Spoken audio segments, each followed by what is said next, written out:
10 নম্বর সমস্যা দেখেন, খুবই গুরুত্বপূর্ণ।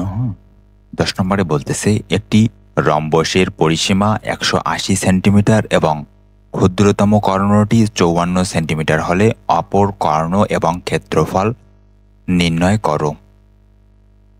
বরিশাল 2023 আসছে, কুমিল্লা 24, রাজশাহী 22, 24, 20, ময়মনসিংহ 23, দিনাজপুর 25, ঢাকা 25, বরিশাল 25।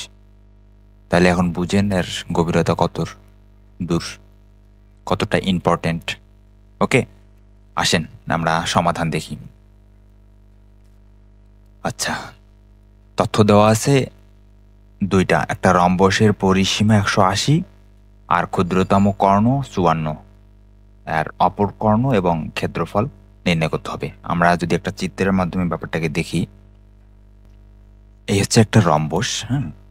তো এই রম্বসের আমাদের পরিসীমা দেওয়া আছে 180, পুরোটারে, আর ক্ষুদ্রতম কর্ণটি 54।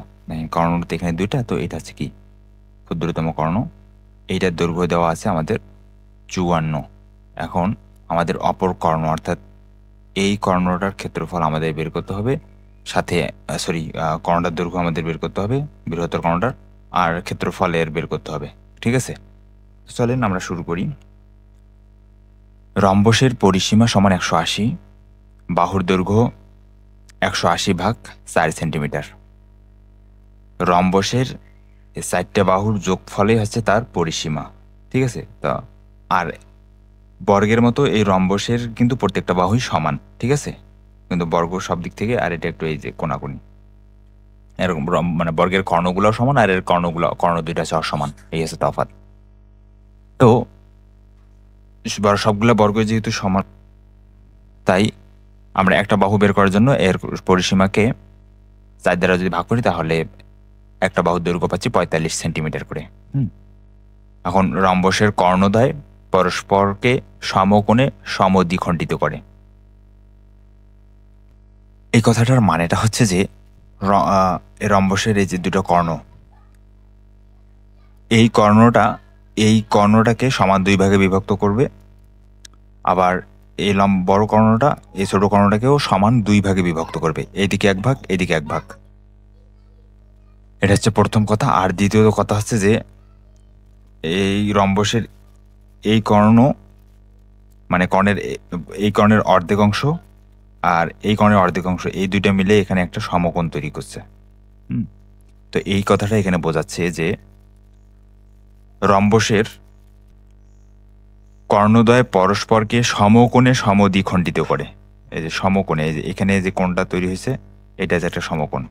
আবার এদিক দিয়ে যদি চিন্তা করেন, এখানে যে কোণটা তৈরি হয়েছে, এটা একটা সমকোণ। ঠিক আছে, এই জিনিসটাই বোঝাতে চাইছে। আবার মানে আচ্ছা, এটা বোঝা গেছে।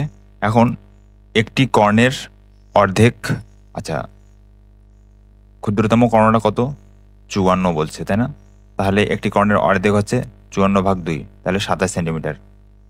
এই ক্ষুদ্রতম এই কর্ণটা যদি পুরোটায় 54 হয়, তাহলে এর অর্ধেক হচ্ছে 27। তার মানে এখান থেকে এই পর্যন্ত এটা হচ্ছে 27, আর এখান থেকে এই পর্যন্ত এটা হচ্ছে 27। ঠিক আছে, এটা বোঝাতে চাইছে সমকোণে সমদ্বিখণ্ডিত করে। তো পিথাগোরাসের উপপাদ্য অনুসারে পিথাগোরাস কি বলছে, যে অপর কর্ণের অর্ধাংশ সমান √45² মাইনাস 27²। আচ্ছা, এটা কিভাবে আসলো বা বিষয়ের সাথে কি দেখেন, আমরা একটু বড় করে নেই। এইখানে যেহেতু এই কোণটা হচ্ছে আপনার সমকোণ বা 90 ডিগ্রি, তাহলে ধরেন এইটা হচ্ছে আপনার ভূমি। তো এটা যদি সমকোণ সংলগ্ন এই বাহুটা যদি আমরা ভূমি চিন্তা করি, তাহলে এর সাথে এই বাহুটা কি অবশ্যই কি হবে, লম্ব হবে, তাই না? এইটা যদি ভূমি আর এই বাহুটা যদি লম্ব হয়, তাহলে বিপরীত বাহুটা কি, এটা অবশ্যই অতিভুজ, তাই না?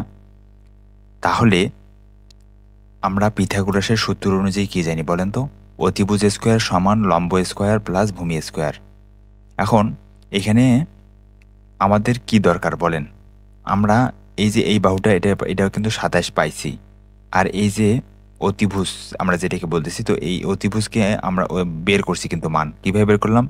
রম্বসের পরিসীমা থেকে রম্বসের একটা বাহু দৈর্ঘ্য আমরা 45 সেন্টিমিটার বের করতেছি। তো যখন পুরো রম্বস চিন্তা করবো তখন তো এইটা একটা রম্বসের বাহু, তাই না? তো এটার মান কত বের করছি আমরা? 45। এই সমকোণী ত্রিভুজের সাপেক্ষে এটা হচ্ছে একটা অতিভুজ বলতে পারেন। আর এই রম্বসের এটার সপক্ষে যখন চিন্তা করবেন তখন এটা কি একটা রম্বসের একটা বাহু। তো এটার মান আমরা 45 বের করেছিলাম, এটার মান হচ্ছে আমরা কি 27। তাহলে এখন আমরা যদি পিথাগোরাসের উপপাদ্য এখানে প্রয়োগ করি তাহলে অবশ্যই এখান থেকে এই অংশটার মান আমরা পাবো কি না? অবশ্যই পাবো। তাহলে এটা আমাদের কি দাঁড়াচ্ছে? এই বাহুটা আমরা যখন এটা সমকোণী ত্রিভুজ চিন্তা করতেছি তখন এই বাহুটা আমরা আমাদের লম্ব দাঁড়াচ্ছে, তাই না? সমকোণী ত্রিভুজের অনুসারে। তো পিথাগোরাস বলতেছে যে অতিভুজ স্কোয়ার সমান লম্ব স্কোয়ার প্লাস ভূমি স্কোয়ার। তা আমাদের এইটা কি? আমাদের দরকার আছে লম্বের মান। আমাদের ভূমিও আছে, অতিভুজও আছে। তাহলে লম্ব সমান কি লিখতে পারি? লম্ব সমান আমরা অবশ্যই লিখতে পারি যে অতিভুজ স্কোয়ার মাইনাস ভূমি স্কোয়ার। অতিভুজটা এখানে আছে, এই ভূমিটা মনে করেন এই ডান পাশ থেকে বাম পাশে গেছে, তাহলে কি অতিভুজ স্কোয়ার মাইনাস ভূমি স্কোয়ার। তো সেটাই আমরা এখানে লিখছি। তো এই লাইনটা আসলে এই লাইনটাই লেখা হয়েছে এখানে। এখানে আমরা বলছি যে অপর কর্ণের অর্ধাংশ, মানে এই কর্ণটা এতটুকুর কথা বলছে, অর্ধাংশ অর্ধেকের কথা বলতেছি, সমান রুট। আচ্ছা, রুট মানে এই যে লম্ব এর উপরে যে স্কোয়ারটা, এই স্কোয়ারটা যদি এই পাশে দেন তাহলে এটা কি হবে? অবশ্যই রুট হবে, তাই না? আর অতিভুজ বলতে এখানে কত? এই যে 45 ডিগ্রি, ঠিক আছে? তারপরে কি স্কোয়ার। তো এখানে আমরা সরাসরি এই যে 45 ডিগ্রি 45 ডিগ্রি তারপরে স্কোয়ার, তারপরে এই যে মাইনাস মাইনাস, তারপরে হচ্ছে যে কত? এই যে এখানে এতটুকু মনে করতেছি ভূমি, এটা কত? 27। তাহলে 27 তারপরে স্কোয়ার, ঠিক আছে? এই হচ্ছে মূল ব্যাপার। আমরা এই পুরো প্রসেসটাকে আমরা এটাকে না লিখে এখান থেকে সরাসরি মান বসে দিছি, ঠিক আছে? তো এই হচ্ছে বিষয়। একবার না দেখলে একবার রিপিট করবেন তাহলে বুঝতে পারবেন। এখন আসেন এটা আমরা সমাধান করি। তাহলে 45-এর উপরে স্কোয়ার করলে হচ্ছে 2025, আর 27-এর উপরে স্কোয়ার করলে হচ্ছে 729। এখান থেকে যোগ বিয়োগ করলে আমরা পাচ্ছি 1296, মানে এটা থেকে এটা বাদ দেই তাহলে রুট 1296। তার উপরে যদি আমরা স্কোয়ার করি, রুট করি, তাহলে হচ্ছে 36 আসতেছে ফলাফল, ঠিক আছে? তার মানে আমাদের এই এতটুকের দৈর্ঘ্য আমরা পেলাম 36। তো এটা তো অর্ধেকের দৈর্ঘ্য যদি 36 হয় তাহলে পুরাটার দৈর্ঘ্য কত? তাহলে 36 গুণন 2 বা 36 যোগ 36 লিখতে পারেন। অর্ধেকটা যদি 36 হয় তাহলে বাকি অর্ধেকটা 36 হবে, তাই না? তাহলে 72। তার মানে এই কর্ণটার পুরা মানে ইয়েটার দৈর্ঘ্য হচ্ছে 72 সেন্টিমিটার, ঠিক আছে? তাহলে রম্বসের এখন ক্ষেত্রফল আমাদের দরকার। রম্বসের ক্ষেত্রফল সমান হাফ গুণন কর্ণদ্বয়ের গুণফল। এটা রম্বসের ক্ষেত্রফল নির্ণয়ের সূত্র, ঠিক আছে? তাহলে একটা কর্ণ আমরা পাইছি 54 আর একটা কর্ণ পেলাম 72, ঠিক আছে? তাহলে সবগুলো গুণগুলো আছে 1944। তার মানে আমাদের অপর কর্ণের দৈর্ঘ্য হচ্ছে 72 আর সেন্টিমিটার এবং ক্ষেত্রফল আছে 1944 বর্গ সেন্টিমিটার। এই হচ্ছে বিষয়, ঠিক আছে? আশা করি এটা বোঝা গেছে। তো ধন্যবাদ সবাইকে।